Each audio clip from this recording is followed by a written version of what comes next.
और खुदा के खादिम को जोरदार तारीफ करो।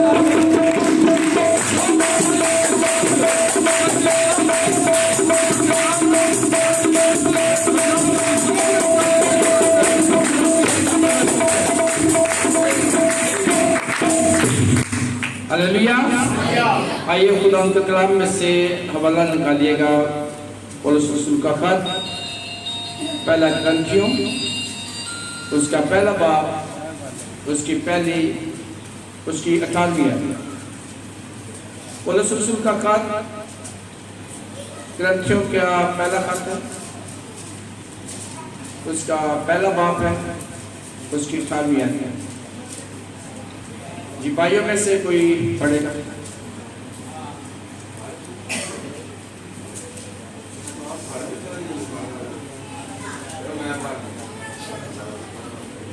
मैं आपका पढ़ना शुरू करता हूँ खुदावंद यीशु मसीह के नाम से, आमीन। क्योंकि सलीब का पैगाम हलाक होने वालों के नजदीक तो बेवकूफ़ी है, मगर हम नजात पाने वालों के नजदीक खुदा की कुदरत। बहनों में से कोई पढ़ेगा? क्योंकि सलीब का पैगाम हलाक होने वालों के नजदीक तो बेवकूफ़ी है, मगर हम निजात पाने वालों के नजदीक खुदा की कुदरत है। आमीन। सब मेरे पीछे पढ़ेंगे। क्योंकि सलीब का पैगाम हलाक होने वालों के लिए तो बेवकूफ़ी है, मगर हम नजात पाने वालों के लिए खुदा की कुदरत है। हालेलुया। आज हम खुदा के कलाम के मुताबिक सलीब के बारे में सीखेंगे। ये मेरे एक भाई ने खास फरमाया है कि आज सलीब के बारे में पैगाम दें कि हम सलीब को क्यों अहमियत देते हैं। क्या हाथ की बनी हुई कोई चीज, कोई सूरत और मूरत को सजदा करना गुनाह नहीं? तो फिर सलीब को अहमियत देने से, सजदा करने से गुनाह नहीं होता। आज हम इस पर बात करेंगे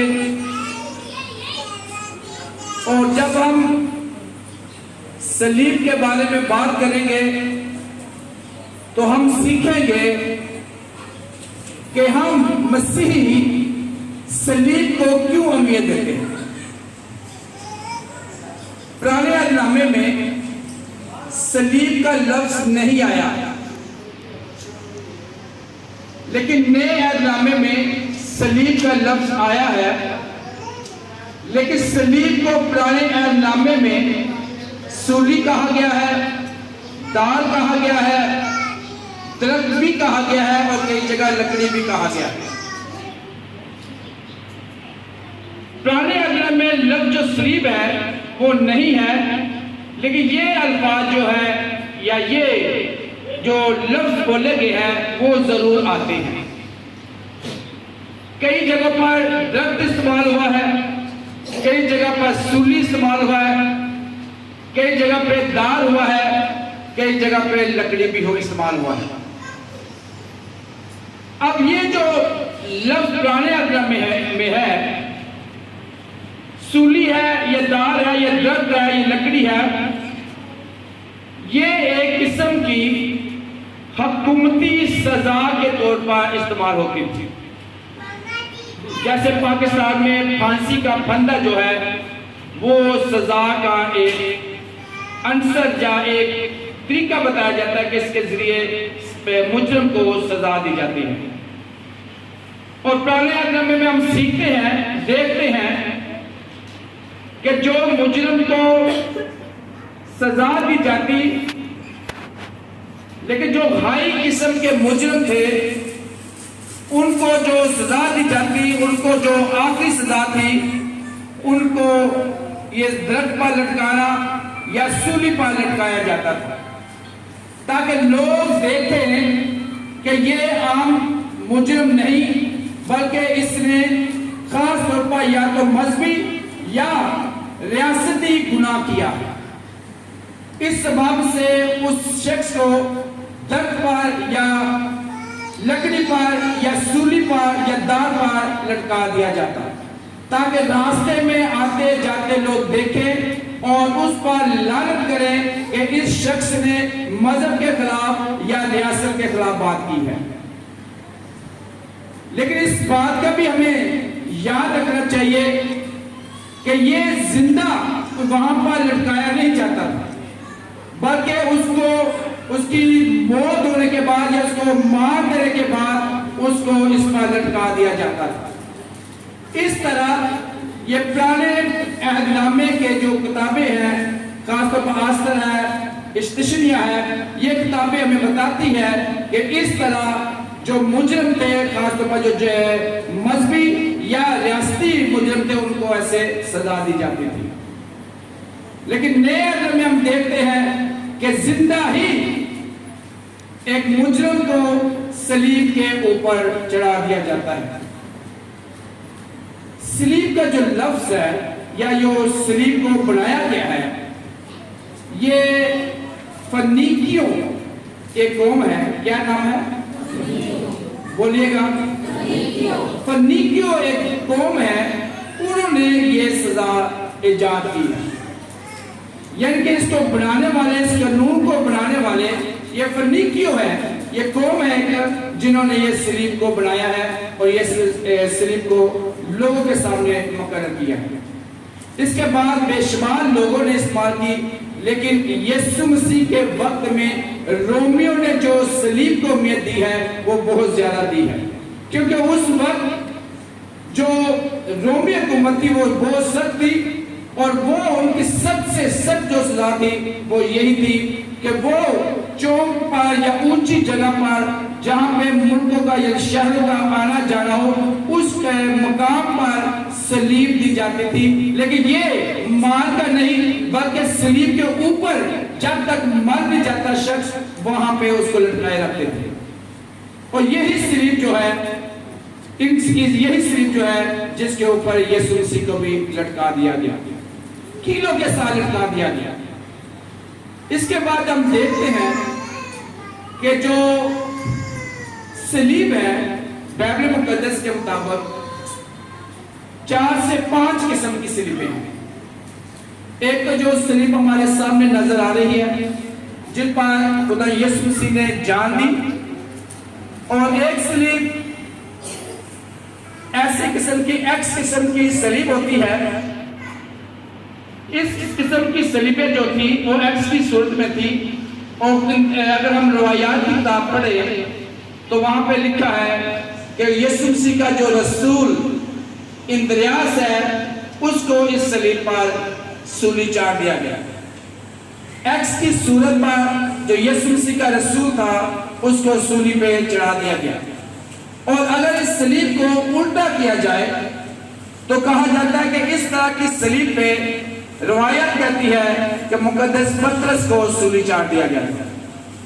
और जो एक सलीब होती है जो प्लस के निशान है, जैसे जमा का निशान है, और एक जो है वो टी की सूरत में, यानी कि ऊपर वाला हिस्सा जो काट दिया जाए तो वो टी बन जाता है इंग्लिश वर्ड में। इस तरह की सलीब थी, यानी कि 5 किस्मों की रोमी हुकूमत के अंदर सलीब पाई जाती थी।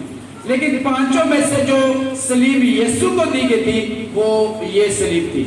लेकिन 4 सलीब थे, 5 सलीब जो पतरस को दी गई थी, वो उस वक्त जब पतरस को सलीब इस तरह की दी जा रही थी तो उसने कहा था कि मेरे उस्ताद जो है, मेरा खुदावंद जो है, वो इस सूली पर चढ़ा था, मुझे उल्टी सलीब पे लटका दिया जाए ताकि मैं उसके बराबर ना हो सकता। इस तरह की जो सलीबें हैं वो बाइबल मुकद्दस बताती है या रवायत बताती है या उस वक्त इस तरह की सलीबें दी जाती थी। मसीहत में सलीब को बहुत अहमियत हासिल हुई। क्यों? कोई जवाब दे सकता है? यीशु मसीह ने, बिल्कुल सही है। और अगर यीशु मसीह, बाइबल शब्द की बात करने लगा हूं, बाइबल तो कहेगी कि उसको सिर्फ मरना ही है, फैसला डन है खुदा की तरफ से, अटल फैसला है। अगर मैं कहता हूं कि अगर खुदा यीशु मसीह चार पाई के ऊपर उनकी डेथ होती है, आम वैसे कहते हैं, तो क्या हमने चार पाई इस गल में डालना है? सोचे वाली बात है। खुदा ने खास्ता एक्सीडेंट में हादसा हो जाते हैं, ऐसा होता तो क्या कोई ट्रैफिक की चीज हमने पहन ली थी? तो फिर क्या वजह है कि हम इस सलीब को अहमियत दे रहे हैं? क्यों हम इस सलीब को अपना सिंबल बना चुके हैं, अपना साइन बना चुके हैं? इसकी अहमियत क्यों हमारी नसीहत में है? क्योंकि खुदावंद का कलाम फरमाता है, मुकद्दस मत्ती की अंजील उसके 24वें बाब की 30वीं आयत में लिखा है, उस वक्त इब्ने आदम का निशान आसमान पर दिखाई देगा। उस वक्त इब्ने आदम का निशान आसमान पर दिखाई देगा। कौन सा निशान है जो इब्ने आदम यानी यीशु का निशान है जो आसमान पर दिखाई देगा? ये उस वक्त है जब यीशु मसीह जिंदा है और मत्ती ये हवाला दे रहा है कि इब्ने आदम का निशान जो है वो आसमान पर दिखाई देगा। वो निशान जो है वो सलीब है। सलीब खुदा के कलाम के मुताबिक पुराने अहदनामे में यीशु मसीह के चढ़ जाने से पहले लाठी कहलाती थी, बेइज्जती की शर्म की बात थी उस खानदान के लिए, उस उनके बच्चों के लिए जिस शख्स का इस सलीब पर चढ़ाया जाता था। लेकिन जब यीशु मसीह इस सलीब पर कीलों से जड़े गए तो ये लाठी सलीब जो है वो लाठी नहीं रही। खुदा का कलाम फरमाता है कि ये जो बेवकूफों के लिए क्या है बताएं? क्या उनके लिए नजदीक है? बेवकूफी है। लेकिन जो हम निजात पाने वालों के लिए क्या है? खुदा की कुदरत है। बदल क्या है? वो लफ्ज लाठी जो है वो बदल क्या है? ये जो लाठी कहलाती थी ये अब कुव्वत में आ गई है, इंसान की निजात के लिए बन गई है। और हम ये नहीं कहते कि यीशु मसीह ने इस पर जान दी है, इसी सबब से सिर्फ हम इसको अहमियत देते हैं, बल्कि इसकी अपनी क्वालिटीज हैं। इसने अपने आप को मनवाया है कि यीशु के छू जाने से मैं शिफा पा चुकी हूं, मैं निजात याफ्ता बन चुकी हूं, मैं वो सूली नहीं रही, मैं सलीब वो नहीं रही जिसको यीशु ने नहीं पहले छुआ था, बल्कि मैं वो सलीब बन गई हूं जिस पर यीशु ने अपना पाक लहू बहाया है। अब मैंने अपना करिश्मा लोगों को दिखाना है, मैंने लोगों को मनवाना है कि मैं अब वो नहीं रह गई, मैं लाठी नहीं हूं, मैं निजात याफ्ता हूं और निजात याफ्ता होते हुए दूसरों को भी निजात देने वाली हूं।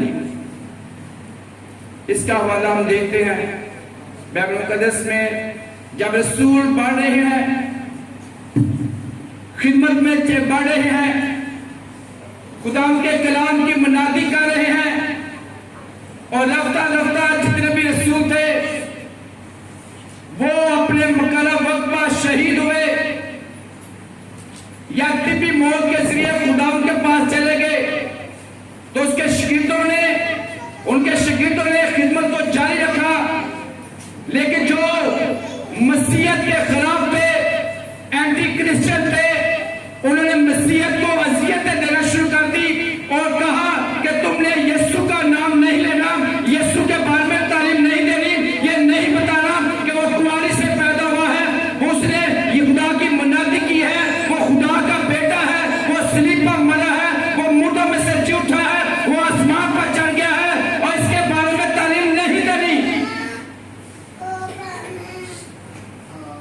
वक्त से जब वो तालीम देते रहे, शागिर्द तालीम देते रहे, तो अजियतें बर्दाश्त करते रहे। खुदा उनका पहला, खुदा उनकी खिदमत में पहला जो शहीद स्टीफनस, उसने शहादत कबूल की। पतरस ने की, इंद्रियास ने सलीबें उठाई,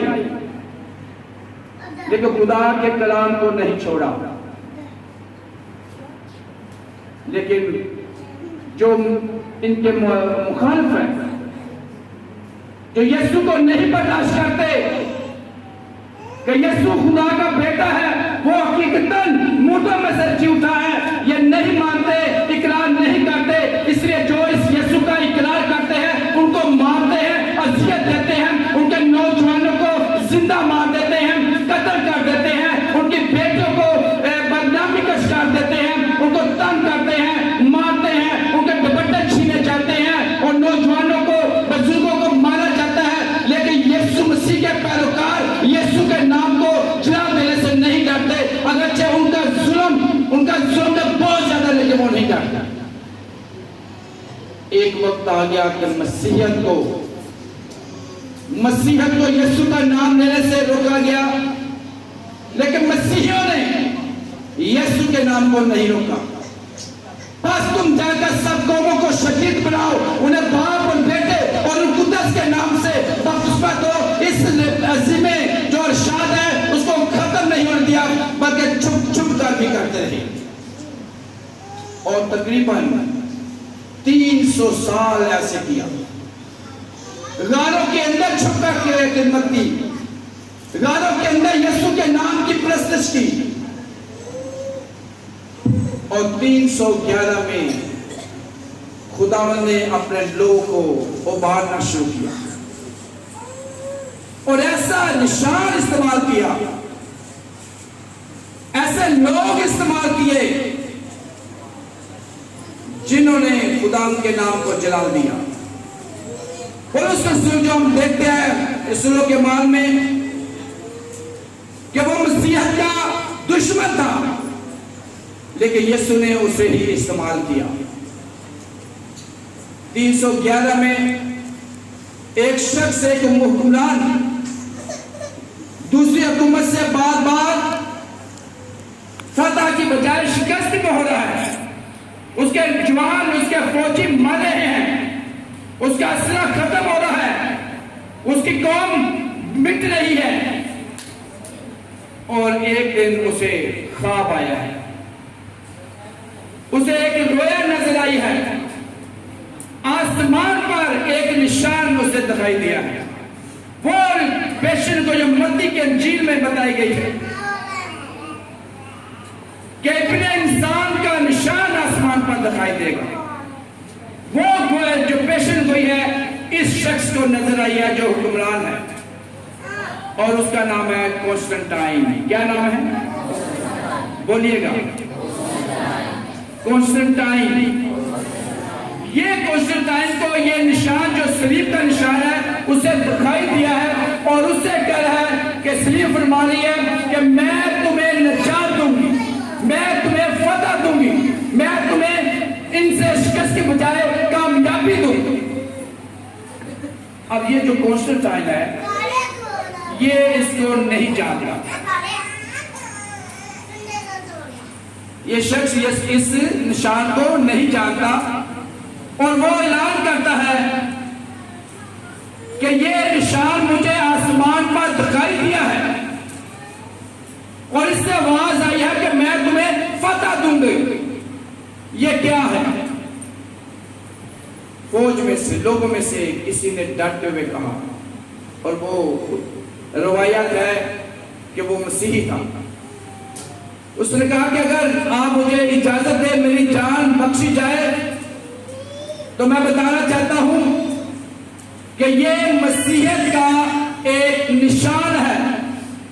ये जो मत्ती रसूल फरमा रहा है कि इब्ने आदम का निशान जो है आसमान पर दिखाई देगा, ये वो निशान है और आसमान पर दिखाई दिया है, और इससे जो आवाज आई है वो यीशु मसीह नासरी की है। और वो मसीहों को इकट्ठा करता है, तालीम पूछता है और ईमान ले आता है। हालेलुया।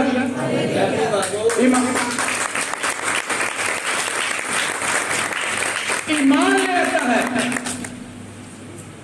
और जब ईमान ले आता है तो वो ऐलान करता है कि हमें कोई फतह से रोक नहीं सकता, क्योंकि अपने इंसान का निशान जो सलीब है हमें दिखाई दी है, और सलीब फतह का निशान है और हमें भी फतह देगी। इसलिए अपने वेपन के ऊपर जितनी भी तलवारें हैं, जितने भी नेज़े हैं, जितने भी कपड़े इस्तेमाल होते हैं, जितने भी घोड़े इस्तेमाल होते हैं, जितने भी ऊंट इस्तेमाल होते हैं, जितने भी हाथी इस्तेमाल होते हैं, हर एक चीज के ऊपर ये सलीब का निशान बना लें, क्योंकि ये सलीब हमें फतह देगी। और इस सलीब ने उस कॉन्स्टेंटाइन को और उसकी कौम को फतह दी। Hallelujah, hallelujah. खुदा बड़े अजीब अजीब काम करता है। इजाबात का खुदा है। उसने बसी हुई कौम को, अपने चुने लोगों को इस वक्त फैसला किया कि ये आप उठे, ये निकले बाहर, ये मेरे कलाम की मनादी करें, इनको इनके ऊपर जो जुल्म है वो खत्म किया जाए। और 313 के अंदर जब फतह मिल गई कॉन्स्टेंटाइन को, जो सलीब से आवाज आई थी, उसने साबित किया कि मैंने तुझे फतह दे दी है, तो कॉन्स्टेंटाइन ने 313 में ये ऐलानिया कह दिया कि मसीहत को कोई रोक नहीं सकता, किसी मसीही को कोई मार नहीं सकता, वो यीशु का नाम हर वक्त ले सकता है।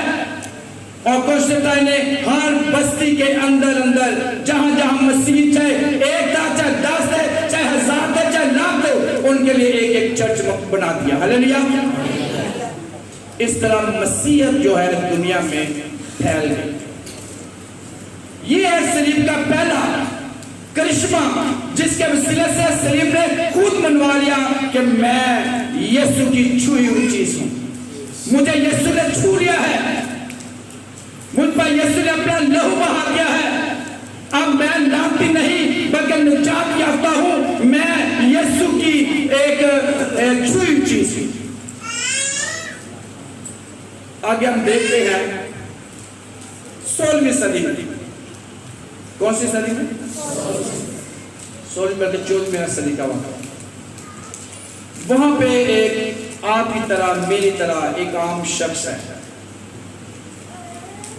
खुदा के कलाम की मनादी करना चाहता है, बहुत अमीर है और वो खुदावंद के साथ चलना चाहता है। बाप अमीर होने के सबब से उसे रोकता है कि ये दौलत है, ये शान और शौकत है, किसके लिए? ये तुम्हारे लिए मैंने कमाई है। ये जो एक खिदमत शुरू कर रहे हो ये बहुत मुश्किल है, लोहे के चने चबाने पड़ते हैं। उसने कहा नहीं बेटा, तू शान शौकत में रहा, ये काम ना कर। लेकिन ये जो शख्स है, फ्रांसिस इसका नाम है, इसने खुदा के कलाम को उम्मीद दी है और उसने यीशु की मनादी को फैलाना शुरू किया, अपने आप को खुदा के हवाले किया है, अपने बाप की सारी शान शौकत को छोड़ दिया है और वो बढ़ गया है। एक वक्त आता है, चौराहे के अंदर खड़ा है, उसका बाप कहता है कि तू यीशु यीशु करता है, यीशु को बहुत अहमियत देता है, जरा प्रैक्टिकल लाइफ में देख, ये जो तू खिदमत कर रहा है मेरे पैसों से कर रहा है, मेरी वजह से तू बड़ा अपने आप को समझता है, जरा अपने आप को मुझसे जुदा करके देख, तो तुझे तेरी जिंदगी कैसी अजाब बन जाती है। और इस शख्स ने, जो फ्रांसिस ने कहा कि दुनिया की सारी चीजें जो तेरी है वो तेरे पास मैं देता हूं, लेकिन मैं खुदा की बादशाही को ढूंढूंगा तो ये सारी चीजें मुझे मिल जाएंगी। और उसके बाप ने कहा ये जो तूने कपड़े पहने हो ना, ये भी मेरे हैं। फ्रांसिस ने कहा अच्छा, लोगों के बीच में उसने अपने कपड़े फेंक दिए, लो ये ले जाओ, ये कपड़े ले लो। क्या कहा? कपड़े ले लो, और कपड़े उतार के लिए। और ये जो रास्तबाज था, ईमानदार था, यीशु के साथ संजीदा था, कई दोस्त इसके साथ मिल गए, कई कजिन जो बहनें थी वो इसके साथ मिल गई, लोगों में से मिल गए, और इन्होंने गुमराह कर खुदा के नाम को जला दिया।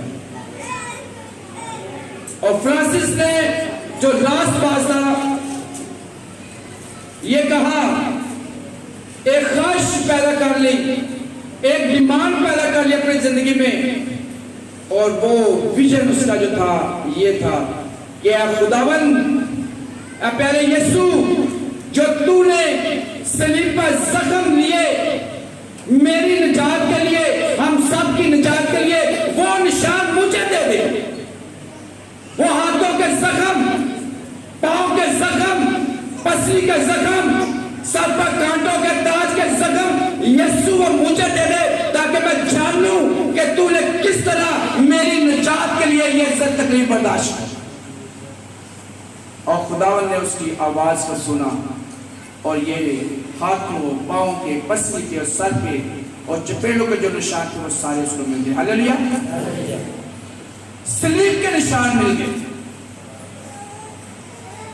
इस तरह मुकद्दस फ्रांसिस जो है वो जख्मों में खुदा में सो गया। ये सलीब के जो जख्म है, यीशु के जो जख्म है, वो उसने अपना लिया।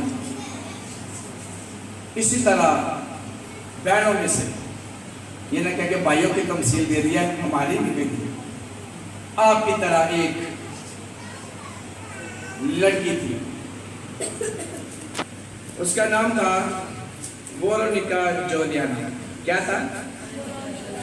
और खुदा उनका शुक्र है यहाँ पे वेरोनिका भी है। वेरोनिका जरा खड़ी हो जाओ,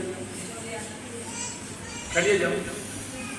और जोलियाना भी है, जोलियाना भी आई है। कहाँ पे है? वो सामने खेल रही है, बैठ जाए। वेरोनिका जोलियाना एक लड़की है, और उसके घर में ये 5वें नंबर पे है। कौन से नंबर पे है? 5 बहन भाई है। तो माँ बाप बहुत मसीही थे, ईमान में मजबूत थे। उन्होंने शाहरुख नाम नहीं रखा, उन्होंने कोई और नाम नहीं रखा, पूजा नहीं रखा, बल्कि चूंकि वो मसीहत में मजबूत थे, ईमान में मजबूत थे, उन्होंने नाम अपने बच्चों के यीशु के जख्मों पर रख दिया। Hallelujah, hallelujah, hallelujah, hallelujah. कितने अजीम माँ बाप होंगे वो, जिन्होंने अपने बच्चों के नाम यीशु के जख्मों पर रखा। पहले का नाम पहला जख्म, दूसरे का नाम दूसरा जख्म, हाथ का पहला जख्म, हाथ का दूसरा जख्म, पांव का पहला जख्म, पांव का दूसरा जख्म, ये चारों पर बच्चों के नाम रखे। और 5वीं जब वेरोनिका जोलियाना पैदा हुई तो इसका नाम उन्होंने कहा कि यीशु को आखिरी जो जख्म मिला था वो पसली मिला था। तो दिल के करीब जो यीशु को निशान मिला वो वेरोनिका जोलियाना को मिल गया। और उसने कहा, रास्तबाज वो भी माँ बाप की तरबियत में रही, तो उसने सोचा कि मेरा नाम दूसरे बहन भाइयों से मुनफरद है, मुझे तो खुदा ने अपने दिल के पास रखा है। दिल इधर ही होता है, किधर होता है बताइए जरा? Left side. हाँ, मेरा इधर होगा तो ये ना कि आपका इधर होगा, ठीक है?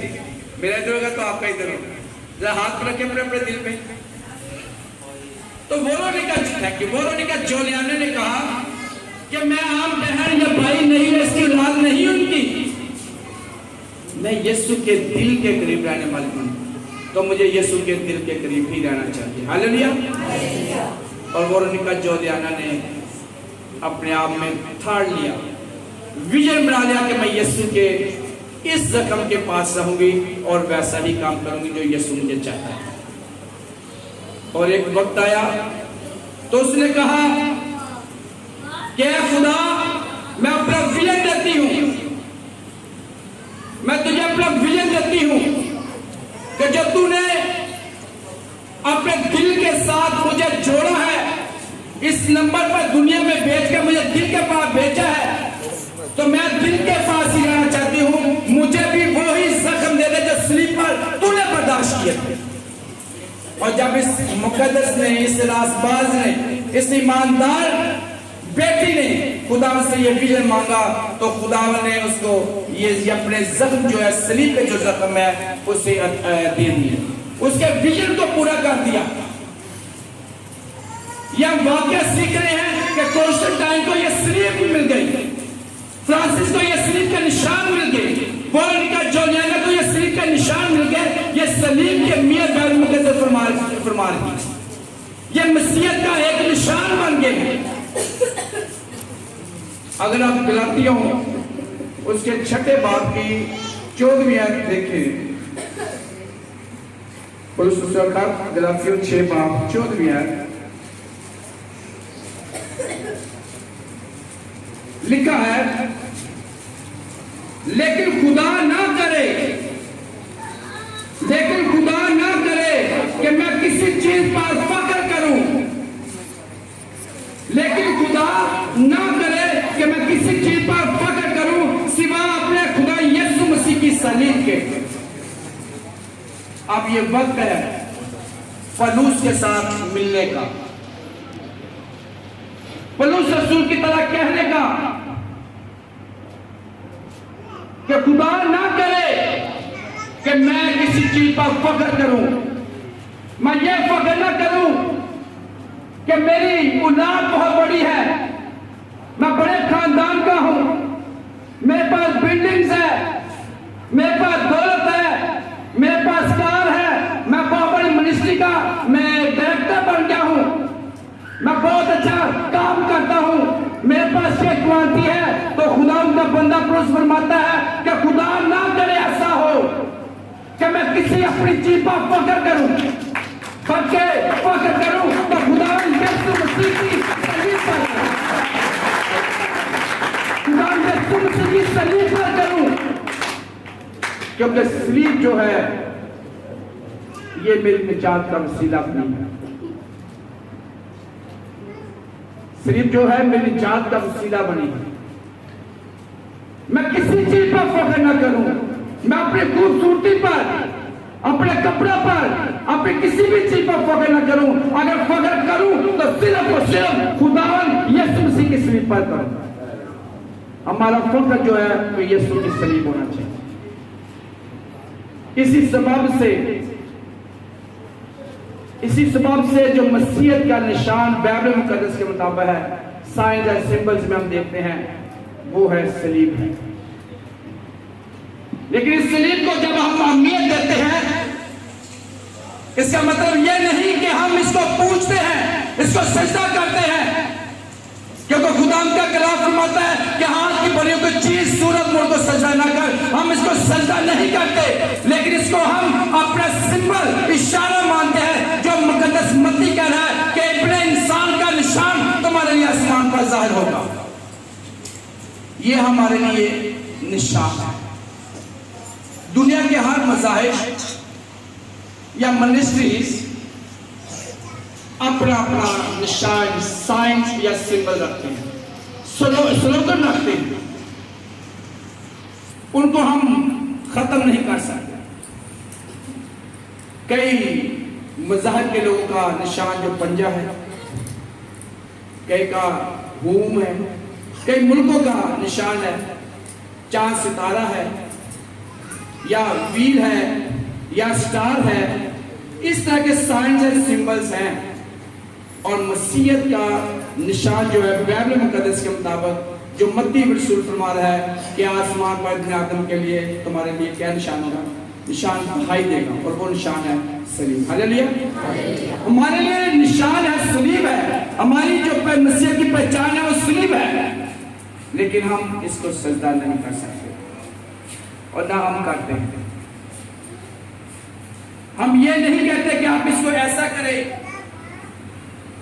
हम इसकी ताज़ीम करते हैं, इसका एहतराम करते हैं, मानते हैं कि ये सलीब है, लेकिन इसको सजदा करना गुनाह है, क्योंकि खुदा उनका कलाम फरमाता है कि सजदा सिर्फ और सिर्फ खालिक को है। खालिक को सजदा है, किसी मखलूक को सजदा नहीं है। मखलूक में जितनी भी दुनिया की मखलूकात है, बाइबल मुकद्दस में या दूसरे मज़ाहिब के मुताबिक वो है, मैंने पहले बता चुका हूं, आसमान पर भी 3 मखलूकात हैं। कोई बता सकता कौन कौन सी? फरिश्ते, करूबी, सराफी।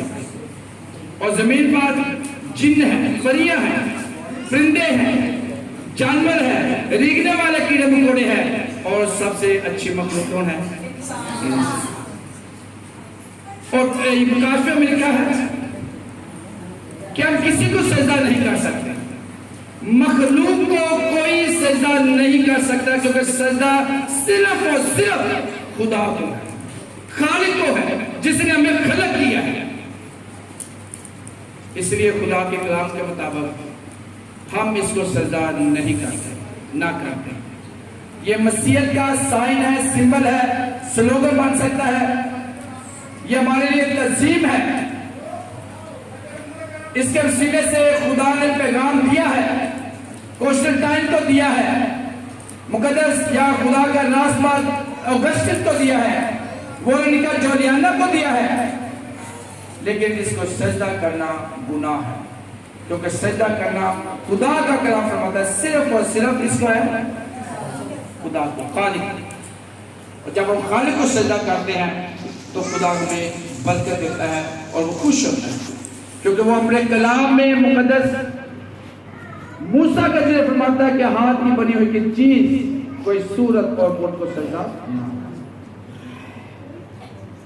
एक फादर ने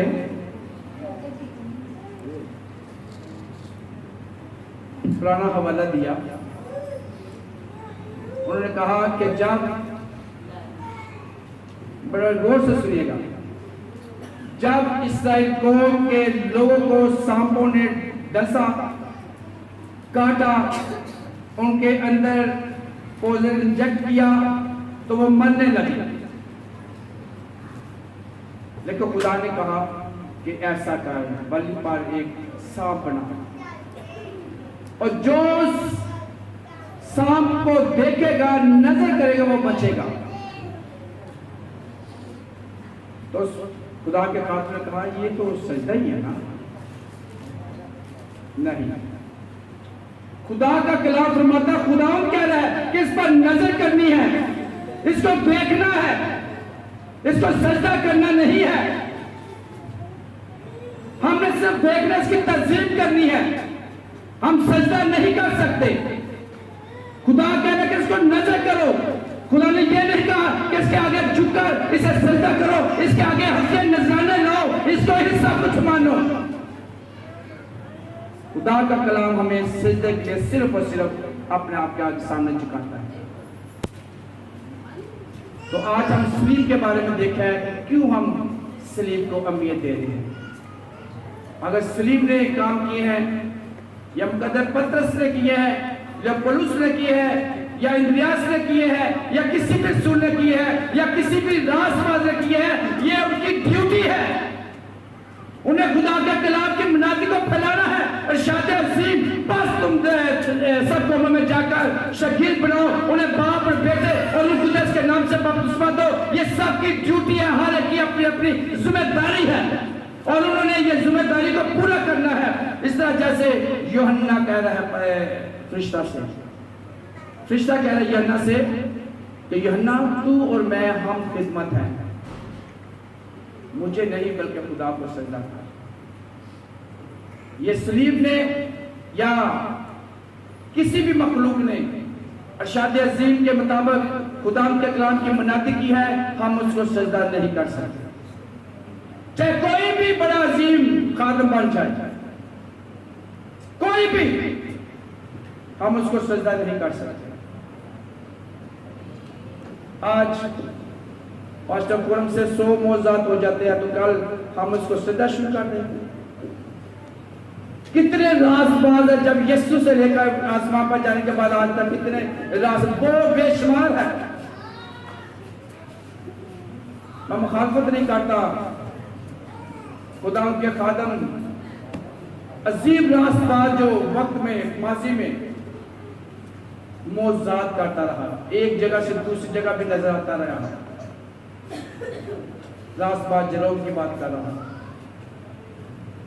रासबाज एंथनी की बात कर रहा हूं। खुदा का कलाम फरमाता है कि ये सब हम खिदमत है, इन मुकाशवा के तो सजदा नहीं कर सकते, लेकिन आज हम उनके घरों में हार भी डाले, उनकी मूर्तियां बनाकर, सूरत बनाकर। मैंने उससे शख्स से कहा कि अगर ये शख्स रासबाज है, इनसे मांगना वाजिब है, तो दुनिया में अभी हाल ही में बिली ग्राम जो खुदा का रासबाज है वो फोत हो चुका है, खुदा में सो गया है। तो क्या हमें भी उसके स्टैचू बनाकर उससे मांगना चाहिए? अगर एक एंट्री ने, रासबाज ने या जरोम ने या दूसरे रासबाजों ने 100 की तादाद में या हजारों की तादाद में मौजूद किए हैं, इन्होंने तो लाखों में किए हैं। तो जो हम पेंटिकोस्ट लेके आए, इनकी भी हम सूरतें बना रहे। या पाकिस्तान में हाल में अभी जो इंटरनेशनल जो है हमारा खुदा का खादम कौन है, अनवर फजल है, और भी है, सालिक है, शहजाद है, कितने हैं। अगर वो मुकर्रम और खुदा में सो जाते तो क्या हम इनकी भी सूरतें बनाना शुरू कर दें, इनसे मांगना शुरू कर दें कि ए मुकद्दस, क्या इसका नाम है, अनवर फजल, ए मुकद्दस शहजाद, तू हमें अता कर, तू हमें दिला। खुदा का कलाम तो कहीं भी नहीं कह रहा कि इस शख्स के जरिए मैं दूंगा, या कल तो मैं सो जाता हूं तो आप कहें खुदावन खुदा हमारे ऊपर पास्टर सैमी के जरिए हमें ताका। क्या खुदा का कलाम कहता है अब मेरे को उठाने वालों बोझ के दबे लोगों सब मेरे पास आओ तो मैं तुमको आराम दूंगा? ये नहीं कहा अब मेरे उठाने वालों और बोझ के दबे लोगों सब सैमी के पास आओ तो मैं तुम्हें आराम दूंगा, कहीं नहीं लिखा। हमें ऑब्जेक्ट जो चीजें हैं दुनिया में जितनी भी है, रासबाज है या रासबाज की तरफ में लेकर जाती है, हमें उससे बरकत लेने की जरूरत नहीं है। हमें आगे बढ़ना है और सिर्फ यीशु को और खुदा बाप को सजदा करना। आज हम सलीब के बारे में सीख रहे हैं। सलीब की ताज़ीम करना इसलिए जरूरी है कि इस बार यीशु ने जान दी, इसको यीशु ने छुआ है, इस बार यीशु ने अपना लहू बहाया है, और इसी सलीब ने मसीहत को उबारा है, और मसीहत का कौमी नाम रखा गया। मसीहत वो इसी के सबब से हुआ। खुदा इस सलीब की तज़ीम करना हमें सिखाए, ना कि सजदा करना सिखाए। यीशु के नाम में।